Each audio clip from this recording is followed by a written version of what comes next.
Welcome back to Podcasting for Real Estate Pros, where agents learn to attract clients, build trust, and stand out with the power of podcasting.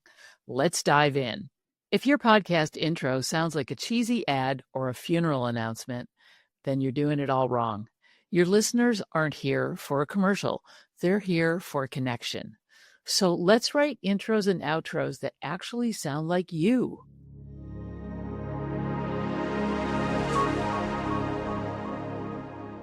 Hey, it's your host, Sue Willoughby, and today we're fixing one of the fastest ways that people will tune out of your podcast before you even say anything real. We're talking about your intro and your outro. Let's make sure that they're not just professional, but also personal, punchy, and powerful. So why do intros and outros matter? So your intro is going to set the tone for the episode, and your outro is going to seal the deal. So think about when you're meeting someone and you shake their hand for the first time. That's like your intro. It's going to make an impression. And then when you leave them, what's your final word? It's going to tell people that they belong here, that this is what they'll get, and here's what they're going to do next. So it's like, hey, how are you? Talk about what you're going to talk about. And hey, I can't wait to see you next week. Just like an old friend, you're going to greet people that listen to your show like they're your old friends. And if it sounds too corporate or too stale, you may have lost them before the real magic happens. Now, different types of podcasts are going to have different types of intros and outros. But if you are trying to build a client base, you are going to want to connect with them on a much more personal level. So let's start building your intro. Here's the basic no fluff format. The first thing you're going to do is welcome your listener. Hey, I'm Sue Willoughby, and this is my podcast. Then you're going to say who the show is for. For example, this show is for real estate pros who are tired of blending in and ready to attract clients by being unapologetically themselves. Then you're going to tell people what they're going to get. Each week, I'll give you bold insights, no fluff marketing strategies, and real talk to help you stand out, show up, and turn listeners into loyal clients. Then you're going to want to have a vibe, right? Sprinkle in your voice, add a little one-liner or signature sign-off that, it's going to sound like you, not a robot. So here's an example. Welcome to Mic'd Up Agents, the podcast for real estate pros who'd rather be authentic than average. I'm Sue Willoughby, and every week we're flipping the script on boring-ass marketing. So let's go.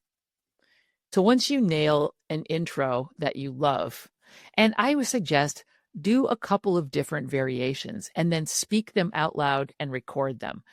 Because that way you can play it back and listen to it. Just like, does that sound right? Does that sound like me? And if it doesn't, just keep working it until it sounds great. But don't overwork it and don't overthink it. This is a really just quick thing that you're going to have at the beginning of your podcast each week. And then the next thing that we're going to work on is your outro. So your outro doesn't need to be long, but it does need to do something just really simple. And it doesn't have to be cheesy or salesy, but whatever feels comfortable for you. The goal is to get them to keep coming back. So I really like when you ask them to subscribe or rate or review the podcast, or even better, share it with a friend, because that will bring you new listeners.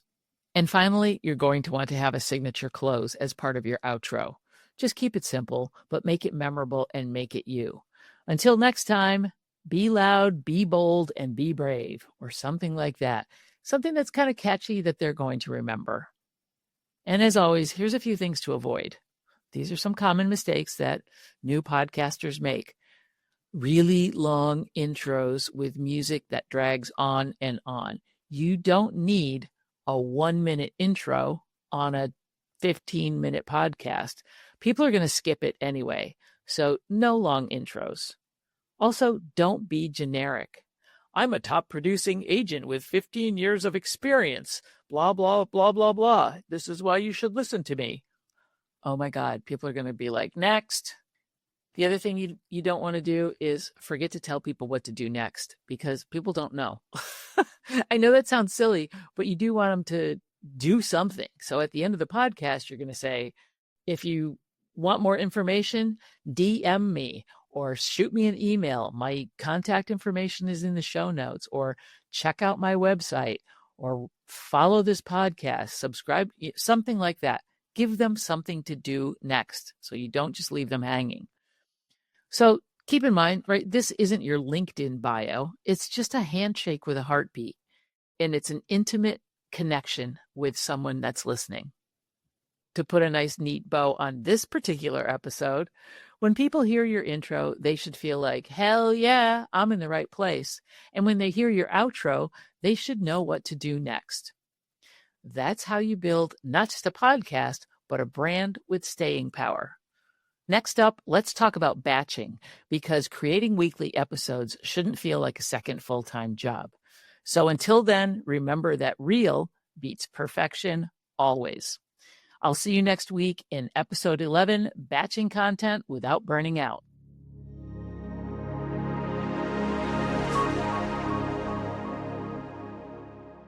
Not quite sure if podcasting is the best move for you right now? Totally fair. I get it. Let's explore this together. So schedule a quick call with me and let's sort out your goals and figure out what your next steps are. Click the link in the show notes and let's chat.